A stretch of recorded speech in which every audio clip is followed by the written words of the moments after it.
The iron triangle doesn't announce itself. It doesn't roar or flash or give you any warning at all. It simply closes around you, one vine at a time, one shadow at a time, one silence so complete you start hearing things that aren't there. In January of 1967, 30,000 American and South Vietnamese troops were massing on the perimeter of this place, preparing to tear it apart from the outside. Inside, the jungle waited. It had swallowed armies before. French armies, Japanese armies. It had swallowed entire centuries of men who believed that superior firepower and numbers were enough to hold this ground. They were wrong every time. Lance Corporal James Mercer, they'd call him Ghost before this was over, though he didn't know that yet, knelt in the pre-dawn dark 3 kilometers inside the Iron Triangle and felt the cold earth press through the knees of his utilities like a hand. 22 years old, Beaufort, South Carolina, a kid from the low-country tidal flats who knew how to stay perfectly still for hours because the redfish demanded it. He'd volunteered for Scout Sniper School because a gunnery sergeant told him he had the patience of a man twice his age. He touched the brass compass in his breast pocket, his father's, carried through Korea, and forced his breathing back to something steady. Somewhere beneath him, the ground was hollow. He'd felt it crawling into position, a faint resonance under his palms, like the earth itself was breathing from below. He didn't understand what that meant yet. In 11 days, after everything that followed, he would understand it completely. And wish he didn't. If you're watching this, you already understand that military history isn't only recorded in official after-action reports and Medal of Honor citations. Some of the most important stories were buried, classified, quietly redacted, or simply never documented because the men who lived them didn't have words for what they'd experienced. This channel exists to find those stories and tell them with the accuracy and respect they deserve, without glorifying war and without pretending the choices these men faced were anything but impossible. If that matters to you, subscribe now and join those who refuse to let these experiences disappear. James Mercer grew up on the edge of water. Beaufort, South Carolina sits where the Atlantic pushes inland through a tangle of tidal rivers and marshland, and his father, a Korean War veteran who came home with 2 things, a brass compass and a silence he never fully explained, taught him early that patience wasn't a virtue. It was a survival skill, the kind you couldn't fake and couldn't borrow from someone else. He was the 3rd of 4 children. His mother worked days at the Naval Hospital on Parris Island. His father worked nights at the paper mill and slept through the mornings with the curtains drawn against the Carolina sun. James learned to cook his own breakfast before he was 8 and to shoot before he was 10. Not target shooting, hunting. The kind where if you miss, the family eats less that week. There was no drama attached to it. It was simply how things worked. He enlisted at 18, right out of high school, partly because the Marines recruited hard in Beaufort. You could smell Parris Island from certain corners of town on a still day, and partly because his father's silence about Korea had always felt like something that needed answering. Not the war itself, the silence around it. He wanted to understand what turned a man that quiet. He wanted to know what it cost, and whether the cost could be named. Scout Sniper School changed him in ways he hadn't anticipated. It wasn't the marksmanship. He'd always had that. It was the compression of time, the ability to exist in a single moment for hours without the mind wandering, without the body betraying itself with impatience. His instructor at Quantico had written in his evaluation, Mercer processes time differently than other candidates. This is his primary tactical asset. He didn't know whether to be proud of that or unsettled by it. By the time he was cross-attached to a MACV-SOG reconnaissance element operating out of a classified forward position near Pu Quang in late 1966, he'd been in country for 4 months. He'd taken 11 confirmed shots. He didn't talk about them. He carried his father's brass compass everywhere, the one with a small dent on the casing from something his father never explained. And he'd made himself one promise before deploying. He would not become that silence. He would come home and be able to speak about what he'd done. He believed that in November of 1966. He believed it completely. By late 1966, MACV, Military Assistance Command Vietnam, was under significant pressure from Washington to demonstrate measurable progress against what intelligence had labeled the infrastructure of Viet Cong and NVA operations in the Third Corps. The Iron Triangle, a roughly triangular area of dense jungle and rubber plantation north of Saigon, bounded by the Saigon River to the west and the Thi Tin River to the east, had been a communist stronghold since the war against the French. It was not simply territory the enemy held. It was territory the enemy had built, a subterranean city spreading beneath 20 kilometers of triple canopy jungle, with an estimated 200 kilometers of tunnels connecting command centers, weapons caches, hospitals, and living quarters for thousands of fighters who could disappear into the earth between one heartbeat and the next.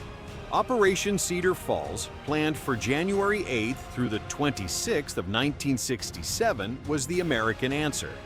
The largest combined operation of the war to that point. More than 30,000 American and South Vietnamese soldiers sweeping the Iron Triangle from multiple directions simultaneously, attempting to collapse the enemy infrastructure from the outside in. It was the hammer. Mercer's insertion was something quieter and far more dangerous. A week before Cedar Falls launched, several MACV-SOG elements were placed inside separate quadrants of the triangle with specific high-value targets. Mercer's target was a senior NVA logistics commander, tracked by signals intelligence for 3 months, a man responsible for coordinating weapons movement through the tunnel network to cells operating as far south as Saigon. Eliminating him before Cedar Falls could degrade enemy coordination during the main assault. That was the mission as written. The reality on the ground would be something else entirely.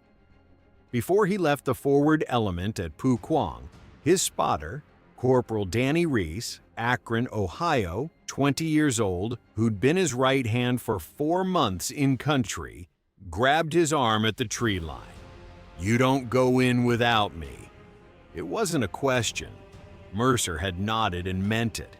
That promise would not survive the next 12 hours intact. Stories like James Mercer's don't survive in official military records. They survive because the men who were there, or the sons and daughters of those men, choose to pass them forward. If you served in the Third Corps, if your father came home from the Iron Triangle with that particular silence, if you've studied the tunnel systems of Cu Chi and understand what it costs to fight that kind of war, add what you know in the comments below. These stories belong to you as much as they belong to history. Senior Lieutenant Nguyen Van Than had been underground in one form or another for 9 years. Not continuously. He surfaced when the missions required it, moved between tunnel complexes at night, attended coordination meetings in chambers 30 feet below the jungle floor. But his life had been defined by the earth above him, by the weight of it, by the strange peace that came from knowing that no American aircraft could touch you when you were deep enough. He was 34 years old from Hanoi, trained in logistics at a military academy in the north, and he was extraordinarily good at what he did.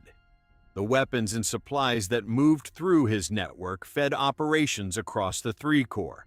Mortar rounds, medical equipment, communications gear, small arms for the cells in the South.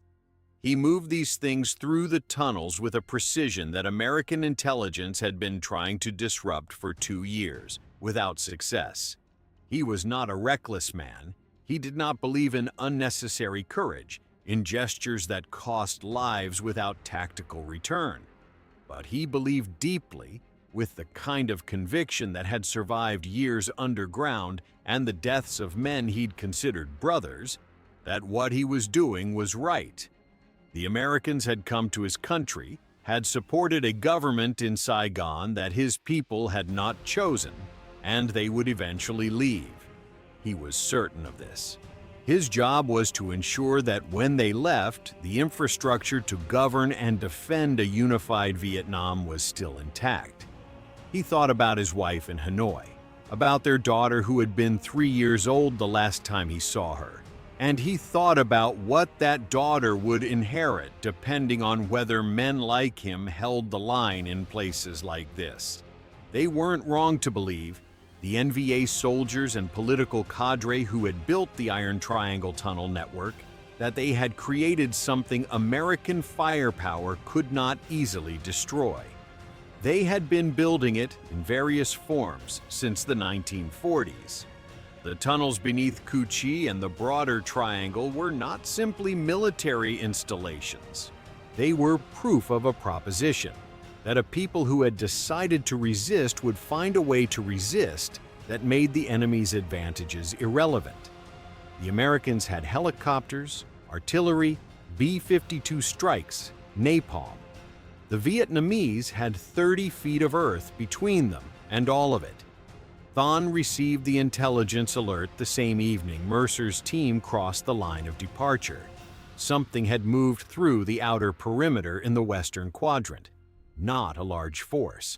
Something small, 2 or 3 men at most, possibly a long-range reconnaissance element probing ahead of whatever the Americans were planning. And Thon had intercepted enough radio traffic in recent weeks to know something large was coming. He ordered 3 separate tracking teams to sweep the western quadrant at first light. He was thorough. He was patient. He was, in his own way, very much like the Marine who had just entered his territory. For James Mercer, the stakes could not have been more precisely personal. He was not thinking about Cedar Falls or the Three Corps strategy or the geopolitical dimensions of the war when he settled into his first hide position in the darkness before dawn on January 6th. He was thinking about Danny Reese, still back at the forward element, and the promise he'd broken by going in alone when the insertion window closed early and there was no time to wait. He was thinking about the target, a man whose face he'd studied in a grainy photograph for 2 weeks, whose habits and movements he'd memorized from intelligence briefs. And he was thinking with the particular clarity that extreme danger produces about his father's compass in his pocket and whether the man who'd carried it through Korea had ever been this far inside enemy territory alone. If one man with a rifle, operating alone inside the enemy's most fortified stronghold days before the largest American operation of the war, could reach his target and extract alive, it would demonstrate something beyond tactical value. It would demonstrate that the tunnel network, for all its sophistication, had a vulnerability. The spaces between the entrances, the moments when the enemy moved above ground, the windows when the underground city had to breathe. And if he failed, the implications for Cedar Falls, for the team he'd left behind, for the intelligence network that had built this mission, those consequences were not abstractions. They were names, people he knew. If you're still watching, you already understand something most people don't. That military history isn't about glorifying war. It's about honoring the people who fought them on every side, with honesty about what it cost. Subscribe now and join the community that refuses to let these stories disappear into footnotes. And hit the like button. It tells YouTube that stories like this one deserve to be seen. The shot that was supposed to end this in 48 hours never came. Mercer had been in position for 11 hours when the ground beneath him shifted. Not seismically, not dramatically, but with that same resonance he'd felt the first night. Amplified now, unmistakable. He was lying in a shallow depression beneath a tangle of secondary growth, his M40 wrapped in burlap strips and jungle vegetation, his body temperature regulated by the discipline of absolute stillness. The earth under his chest vibrated in a rhythm that had nothing to do with artillery or aircraft. It was footsteps below him. An unknown number of men moving through a tunnel that could not have been more than 15 feet beneath the surface, traveling in a direction that suggested an exit point 70 meters to his northeast. He counted, adjusted his mental map, did not move. The smell reached him before anything else, not the cordite and decay that defined most combat environments in country, but something older. Wood smoke, cooking fire. The faint chemical trace of weapons oil and human habitation concentrated underground, leaking through a ventilation shaft he hadn't identified in his approach. It hit the back of his throat like a physical object and told him something the briefings hadn't fully communicated. This position was not lightly occupied. There were families of soldiers down there, logistics personnel, administrators, a civilization that had chosen the earth as its ceiling. The sounds came in layers. First, the muffled percussion of movement below, boots on packed dirt, equipment shifting, the occasional metallic clink of something he couldn't identify. Then, from the northeast, voices. Low, disciplined, not the voices of men who were afraid. These were men going about their morning. He heard something that might have been laughter, briefly, before it was swallowed by the jungle. Then a generator somewhere deeper underground cycling on, its vibration traveling through 50 meters of earth and root system to reach him. He felt it in his jaw. The visual moment came at 0747. A section of ground 30 meters northeast of his position simply opened, a camouflaged hatch, expertly constructed, lifting from below with the precision of long practice. 3 men emerged. The first 2 were armed, scanning the tree line with the automatic efficiency of soldiers who had done this 1,000 times. The third man emerged last. Mercer had studied that face for 2 weeks. He tasted copper, not blood, adrenaline, flooding his system with such force that his salivary glands responded as if to a physical blow. He controlled his breathing. 3 seconds to settle the crosshairs. He was 430 meters out. The wind was reading 2 miles per hour from the left, negligible. The light was still low, filtering through triple canopy in the diffuse way that made ranging difficult. He had 1 window, maybe 90 seconds before the target would move back toward the hatch or into cover. 40 meters to the target's left, a 4th figure emerged from the vegetation, a NVA soldier who had been in that position for God knew how long, motionless, and who was now scanning the same tree line Mercer was hiding in, directly toward him. Mercer stopped breathing entirely. On the other side of that clearing, Nguyen Van Than was conducting his standard morning assessment with the brisk efficiency of a man who had survived this long by trusting his instincts and his systems in equal measure. His security detail was alert, well-positioned, professional. He had received updated intelligence that morning suggesting the Americans had inserted a reconnaissance element somewhere in the western quadrant, a single team. Small, which meant either long-range reconnaissance or something more targeted. He was taking no chances. He had issued orders the previous evening to close 2 of the main tunnel entrances and reroute his morning movements. He had survived 9 years underground by treating every morning like the morning someone might have found him. This morning felt different. He could not have explained why. He trusted the feeling. The security soldier continued scanning, moved his gaze methodically, sector by sector. 40 meters, 35. Mercer pressed himself into the earth until he was less a human being than a feature of the terrain. He understood with total clarity that he was looking at the end of the mission. The target would be gone in 30 seconds. The security soldier would find him, or he would not find him. And the 11 days that followed would begin either way, because a noise that Mercer had not made, could not have made, erupted 40 meters to his right. A bird, flushed from cover by something moving in the undergrowth. The security soldier's head snapped toward it. 1 second, 2. The target moved toward the hatch. The window closed. He finally understood what the resonance beneath him meant. He was lying directly above one of the primary tunnel arteries, a main corridor with God knew how many exits and how many men. He had not inserted into a gap in the enemy's defenses. He had inserted into the center of them, and now they were going to look for him. He'd felt it in the way the target moved, not startled, but alert in the particular way of men who had already been warned. But that was only the beginning. He moved at night. That was the only rule that had kept him alive through the first 4 days. By the third evening, he'd established a pattern of movement. 2 to 3 kilometers between dusk and 2 in the morning, then a new hide before first light, chosen with the obsessive precision that Scout Sniper School had drilled into him and that his low-country childhood had reinforced long before that. Stay low, stay still. Think in slower time than the men looking for you.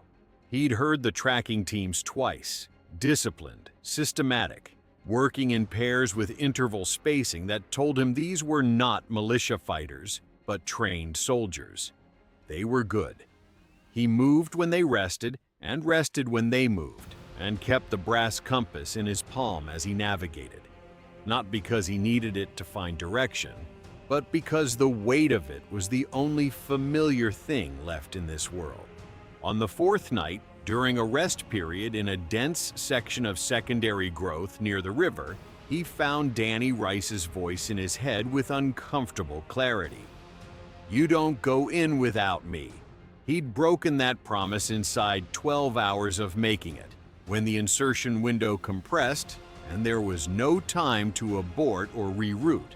Rice was still back at the forward element or had been extracted by now. Mercer had no comms, had cached his PRC-77 on night 2 when the weight became a liability he couldn't justify. He thought about what Rice would say if he could see him now. Probably nothing. Rice was a man of limited words and unlimited competence, which was why they'd worked together so well. He reached into his breast pocket and touched the compass. Solid. Real. He let himself think about Beaufort for 60 seconds, his mother's kitchen, the specific quality of light on the tidal flats in the early morning, and then he put it away and returned to the problem. The problem had a name by the 5th day. The NVA had deployed what Mercer estimated at 300 to 400 soldiers in a systematic search pattern that was tightening. He'd observed sections of it from 3 separate hide positions, and the geometry was clear. They were working inward from a perimeter, using the tunnel network to move searchers laterally without exposing them above ground. In 3 days, maybe 4, the pattern would compress to a point where movement at night would no longer be enough. He had to make a decision with no good options. Option 1, extract. Move south and east toward the Cedar Falls perimeter. Try to reach American lines before the search pattern closed. The problem was the distance, 15 kilometers through territory that was now crawling with alerted enemy soldiers, with no comms to alert friendly units that he was coming. He would very likely be shot by American troops if he reached the perimeter unannounced. there was also the mission. The target was still alive. Option 2, go deeper. The tunnel network was the enemy's greatest advantage, but it was also the thing they would least expect him to use. He'd observed 3 separate entrance points in 5 days of movement. The tunnels connected. If he could get inside, he could move in ways the above-ground search pattern couldn't predict. And he might get another position on the target before Cedar Falls launched, and the entire triangle became a different kind of chaos. What would you do? Not in a classroom, not with time to think, and a map, and people to consult. Right now, alone, no comms, 5 days of no sleep that adds up to human performance beyond what training prepares you for. The enemy is tightening the net above you. The option that gives you the best chance of completing the mission is also the option that puts you inside a tunnel system you've never trained to navigate. In the dark, where a wrong turn puts you face to face with the men hunting you. The option that keeps you safest abandons the mission and risks your life at the American perimeter anyway. You have until first light to decide. What do you do? He chose the tunnel. He chose it because the mission existed for a reason, because a man who moved weapons to cells that killed American soldiers was still alive and still working, and because James Mercer had been raised to believe that when you said you were going to do something, you did it. He chose it too because he understood, with the slow-time clarity that had always defined him, that above ground, they would find him. Below ground, the odds were different. Not good, different. The compass that had belonged to his father went into his front pocket where he could reach it one-handed. He thought about the promise he'd made to himself, to come home able to speak about this, to not become the silence. He understood, crawling toward the tunnel entrance in the last hour before dawn, that the promise was already broken. Some things could not be spoken after they were lived. He knew this now with certainty. Whatever came next would live in him the way his father's Korea lived in his father. He accepted that. He went in. The consequences were just beginning. The tunnel was not what he expected. He'd anticipated a crawlway, cramped, disorienting, the kind of space designed to make large Americans helpless. What he found in the section he entered was a passage wide enough to move through crouched, supported by timber framing, with a packed earth floor worn smooth by years of foot traffic. It was a main artery. He understood immediately that this was both better and worse than a crawlway. Better because he could move, worse because the traffic here was regular and he was not moving through a forgotten corner of the system. He moved for 40 minutes in darkness, so complete it was physical. One hand on the wall, compass in the other, counting paces. He identified 2 branch tunnels and chose the one that trended south and slightly upward, toward where his mental map suggested the target's primary operational space had been. The air changed as he moved, warmer, the smell of habitation stronger. Somewhere ahead, a light source, not electricity, something dimmer, oil lamp or candle, was casting the faintest orange glow around a corner. What happened in the next 4 minutes would be the fulcrum of 11 days. He heard the target before he saw him. Thon's voice, which Mercer had heard once, briefly from 400 meters, carried in the tunnel with a clarity that the open air never would have permitted. He was speaking to someone, reviewing logistics figures, the cadence of a man conducting a morning briefing in the only office he had. Mercer pressed himself against the wall at the corner and measured what he knew. The light source was ahead and left, 6 to 8 meters. The voice was 2 people, possibly 3. He had his rifle, configured for the tunnel, the scope removed, operating as a precision tool at close range. He had 7 rounds in the magazine and 2 spares. He had the knowledge that somewhere above him, several hundred soldiers were searching for a Marine sniper, and that if he fired in this tunnel, the sound would travel through the entire network like a telegraph. What would you do? The target is 10 feet away. You came in here for this. You have the angle, you have the shot, and you also have the absolute certainty that firing will close every exit above you before you can reach it. This is the geometry of it. You can complete the mission and almost certainly die in the attempt. Or you can withdraw, back through the tunnel, back above ground, and try to live long enough for Cedar Falls to launch and change the tactical situation enough to give you another option. Your father's compass is in your hand. The man who owned it came home. You want to come home. He withdrew. He moved back through 40 minutes of darkness with a control that cost him something he couldn't name, and he emerged above ground in the gray light before dawn on January 14th, the 7th day, and immediately heard the search teams, closer than they'd been.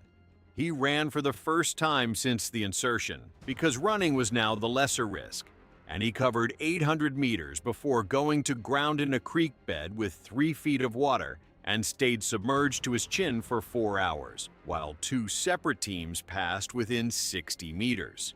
Cedar Falls launched on January 8th as planned.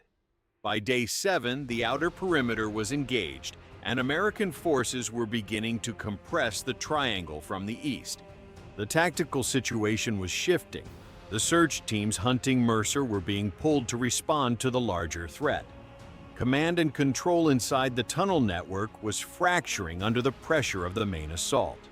Then, Mercer would learn years later, had begun his evacuation north on January 12th, 2 days before Mercer had found him in the tunnel. The man in the briefing room was a subordinate. The primary target was already gone.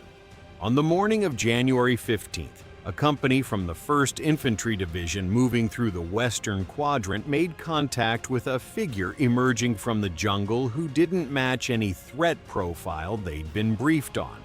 Not NVA, not Viet Cong, not civilian.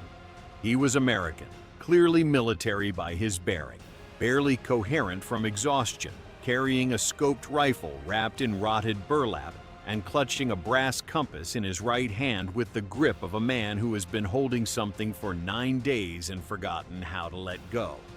It wasn't the clean finish the mission had called for. The target survived. The mission, as written, failed.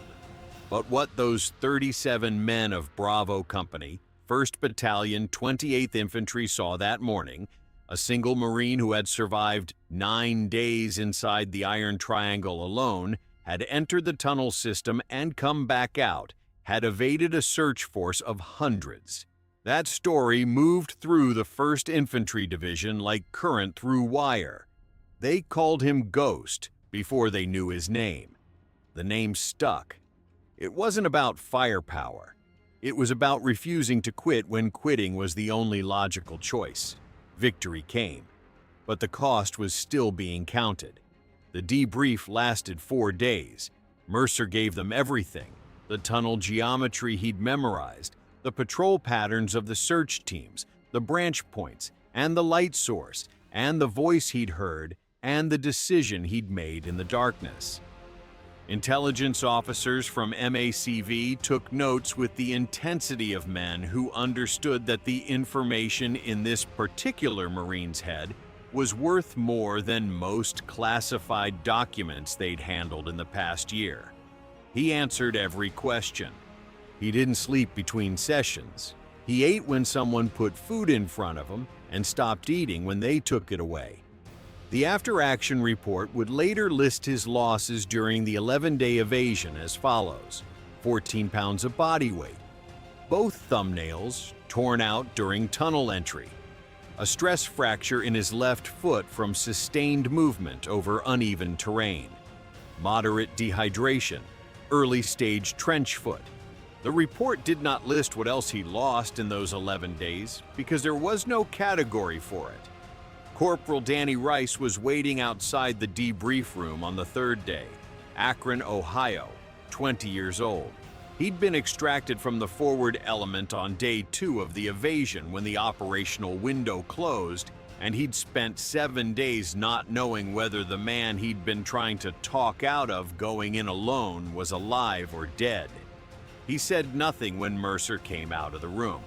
He put his hand on Mercer's shoulder and kept it there for a while. That was sufficient. That was in some ways more than sufficient. The men who didn't come back from the Iron Triangle during Cedar Falls numbered 72 Americans confirmed killed in action, 337 wounded. Their names were real. Specialist 4 Dennis Kowalski from Milwaukee, 20 years old, killed by a booby trap on day 4. Private First Class Marcus Webb from Atlanta, 19, lost to a mortar round on day 9. They had families who would receive folded flags and spend decades trying to understand. The NVA casualties numbered in the hundreds, young men from the North who had also believed in something, who also had families, who also had names that would be recorded in different registers and mourned in different languages. The grief on both sides of that tally was the same weight. It always is. The battlefield after Cedar Falls was a landscape that smelled of fire and overturned earth, and the particular stillness that comes when machines and men have finished with a place and left it to whatever comes next. Mercer walked part of it during the final days of the operation. The Ben Souk area, where 6,000 civilians had been relocated against their will, their village demolished because it sat on ground the enemy had used. He looked at the foundations where houses had been and thought about the compass in his pocket and what his father had come home to in 1953. A Beaufort that was still standing, unchanged, waiting. These people had come home to rubble and displacement. The difference between those two homecomings was a policy decision, made by someone who had never walked this ground. He reached into his pocket on the last day before extraction and held the compass. The brass was worn smoother now from 9 days of continuous contact, and there was a new scratch on the casing from the tunnel wall. He looked at it for a long time. He thought about what he'd promised himself, to come home and be able to speak. He understood now with absolute clarity what his father's silence had always meant. It wasn't the inability to speak. It was the knowledge that speaking would require the listener to understand things they hadn't lived, and that there was no bridge short enough to cross that distance without the journey itself. His father hadn't been silent because he couldn't talk. He'd been silent because he'd loved his family too much to make them carry what he was carrying. The compass went back into his pocket. He would carry it the rest of his life. Days turned to weeks, weeks turned to years, and the weight never got lighter. James Mercer came home to Beaufort in April of 1968, 13 months after the Iron Triangle. He came home to a country that had changed in ways that made the adjustment harder than the 11 days in the jungle in some respects. Louder, more contested, the war following him through news broadcasts and street arguments, and the faces of people who looked at his uniform with expressions that ran the full spectrum from pride to hostility. He didn't wear the uniform longer than necessary. He put on civilian clothes and went back to the tidal flats and tried to remember who he'd been before. He worked at his father's paper mill for 2 years, then trained as an electrician, then spent 20 years working for the county. He married a woman named Carol from Walterboro in 1971. They had 2 sons. He coached Little League for 6 seasons. He did not talk about Vietnam. His sons grew up knowing that their father had served and that the subject had edges, and they learned not to press against those edges, the same way Mercer had learned as a boy not to press against his father's Korea. The silence reproduced itself across a generation with the fidelity of a family trait.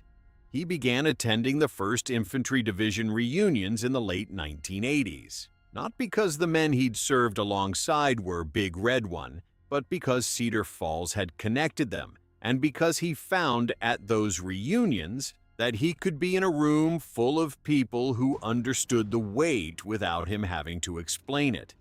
He still said very little, but he listened. He listened to other men talk about what the Iron Triangle had cost them, and he recognized in their words the shape of what he carried, and that recognition was its own form of relief. His father died in 1991, and among the things Mercer found in the old man's desk was a letter, unsent, written sometime in the late 1950s, that began, "I have been trying to find the words for what Korea was. I have decided there are none that fit." His father had tried. He had sat down and tried and concluded that the gap was unbridgeable. Mercer read that letter 3 times and then put it with the compass and kept them together. He served honorably. The men on the other side, Nguyen Van Than, who survived the war and died in Hanoi in 2003, and the soldiers who had hunted him through the Iron Triangle for 11 days, they served honorably too. They did what they believed was right, with a discipline and courage that any professional soldier would recognize in service of a cause they were willing to die for. The fault, when there was fault, lay elsewhere. It lay in a strategy that sent 30,000 men into a tunnel system you couldn't destroy with firepower, that measured success in body counts that no one believed, that demolished villages and displaced families in the name of pacification and accomplished neither. The soldiers on both sides did their part. The question that history has never fully answered is whether the leaders who sent them did theirs. War creates heroes on all sides. It creates tragedies on all sides. The courage of one does not diminish the courage of the other. Both things are true. Both deserve to be remembered. James Mercer still lives in Beaufort. He is 79 years old. The brass compass sits on his dresser. "The jungle keeps its secrets," he told his son once, years after the reunion stopped and the silence returned. He paused. And so did I, for a long time, but not forever. If you served or knew someone who served, their sacrifice was real. Their courage was real. Subscribe and join those who refuse to forget. Share this story if you believe these experiences deserve to be heard. And remember, honor the warriors, question the wars,